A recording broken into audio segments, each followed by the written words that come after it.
So I hadn't taken a video for a while because I'd been so flat out with trying to get the Commaero ready for retro rides. I had gearbox issues, and then I had differential issues, and of course it's a van which hasn't seen the road since 2018, so I had a lot of various other issues to sort out. It was a bit of a mad rush, and I was up until like 2 o'clock working on it the night before retro rides.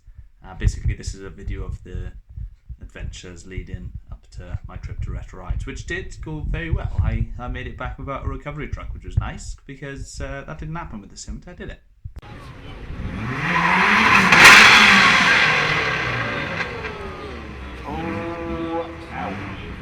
So yeah, enjoy. So I found some additional information online, and it basically said where the pressure regulating the throttle valve, where I added a stiffer spring, the information I found now is saying just shim it, just put a pin in it so it can't move. I'm probably not going to do that. I'm probably going to add a much stiffer spring. And then also there's this valve here, and it told me to put a 3mm spacer behind it, so in there I've made a 3mm spacer.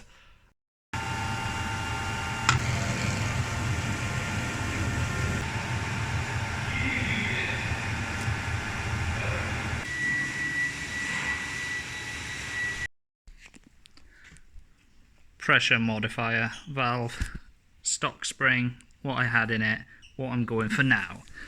More science coming in. Block of aluminium this time. Absolutely destroys it.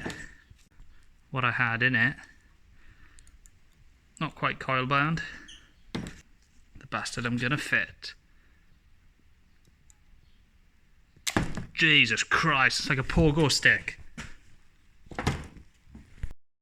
So this is the internals of a vacuum modulator. There's a cup diaphragm, this which it acts on the rod. Then there's this spring.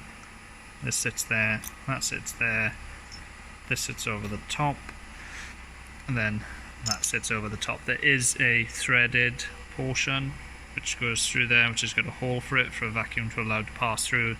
And that allows you to put more seat pressure on the spring. So as it is, it's forced into the box to hold on to the shifts.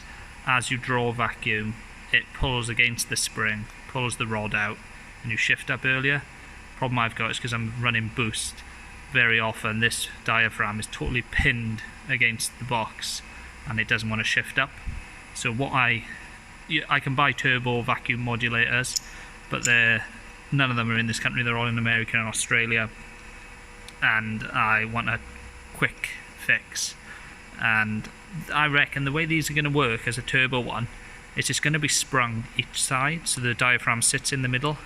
As you apply boost, it moves to hold the gear. As you draw vacuum, it changes up earlier. So this is what I'm going for. This is the stock spring, very, very stiff, and pushes it into the box. What I'm going for is a softer spring pushing it into the box. It pulls away quite easy under vacuum, so it changes up, but as you step on it, pushes against this stiffer spring, overcoming that pressure, pinning the rod out all the way, holding onto the gears. Suck it and see, just like everything else in this project.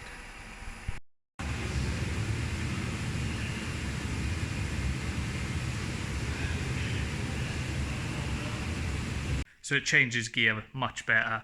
You can be in third or fourth by like 30 mph. Previously it would be second gear. Now, the biggest problem I'm facing is I think the gearing is just all to shot.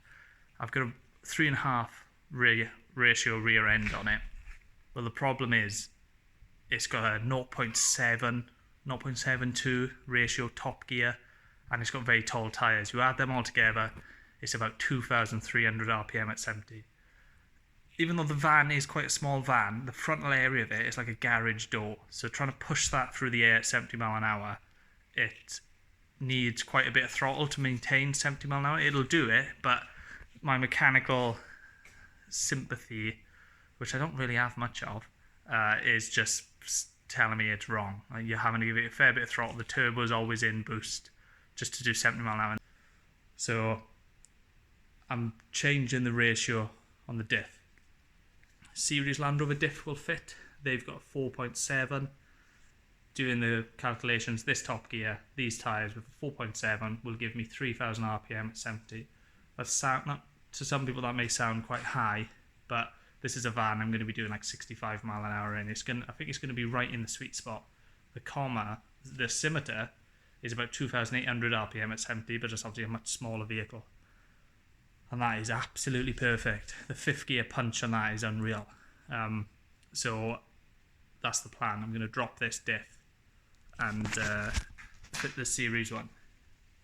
Also, it does some pretty sweet burnouts in second gear. First gear it gets a bit of axle hop, second gear is the sweet spot.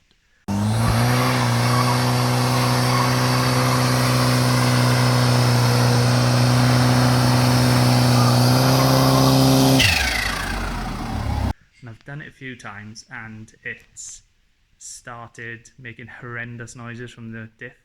Not the crown and pinion though, it sounds like it's from something to do with the fact that the diff's operations in front to left to right wheel speed.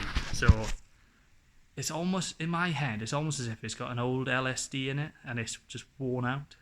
I can spin the wheels individually, but it makes horrendous graunching noises and then 5 minutes later it's gone. And spinning it now, you can't hear anything. So I'm going to pull it apart and chuck the series diff in. The series diff actually out the back of my 2A. It's good to have donor cars and try it, and hopefully it should be much better driving.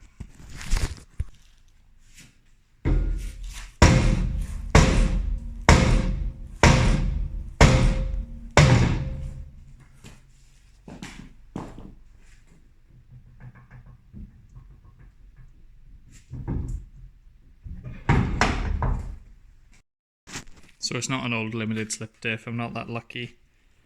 I don't know if you can see this. The pin, which goes through the diff, sheared there. And now the pin is completely missing from that side. And what's happened is sort of welded itself to this gear. Normally they just rotate freely around it, don't they? But it's stuck solid on that. Oh well, poor series having his diff nicked. Okay, so it's less than a day to retro rides. I plan to leave midday tomorrow. So situation report from me. You swapped the back axle as it was a 3.5 to 1 to a 4.7 out of the series. I tried to get hold of a series 1 last minute, couldn't get one. Took the rear out of my Land Rover. Holy shit, it is the world's loudest diff. And what's mad is that when you're driving the Lander, you can't actually hear it over the tyres and the clattering and everything. So I'm off to take this back out again. And it's not a 2-minute job because on a series, you just slide the half shafts out and pull the diff off. You've got to take the drums and the back plates and everything off this to get it to come off. Well, what I'm doing now is I'm taking the front one out of my series. So my series is been seized in 2-wheel drive for years, so hopefully that diff is like new, or possibly maybe it's just totally broken and that's why it's stuck in 2-wheel drive. But it's like 7:30 or whatever it is, and I'm gonna arse around with the van all bloody night. Brilliant. I've got 1 Red Bull. I'm not sure that's going to be enough.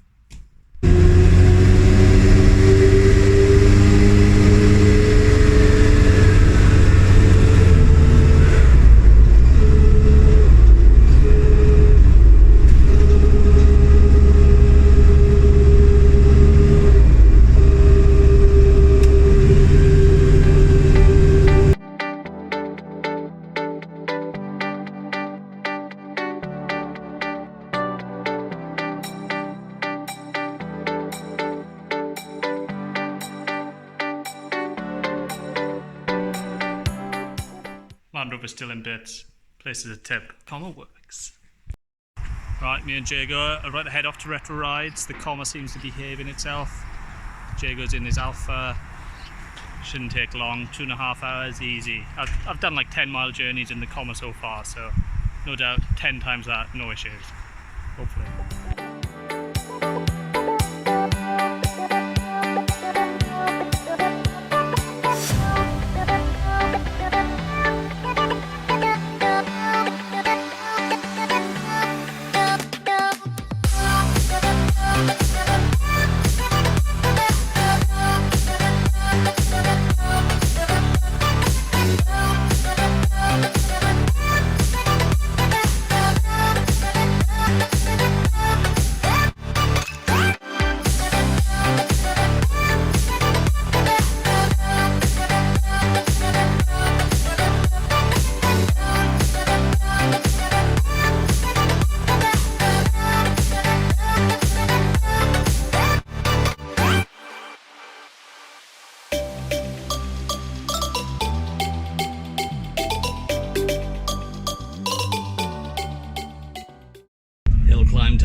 how well it goes. Might as well do a burnout. May as well. You only live once.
Come to the start line as well.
Made it back in one piece. Not even on a recovery truck. Amazing. Quite proud of myself, really.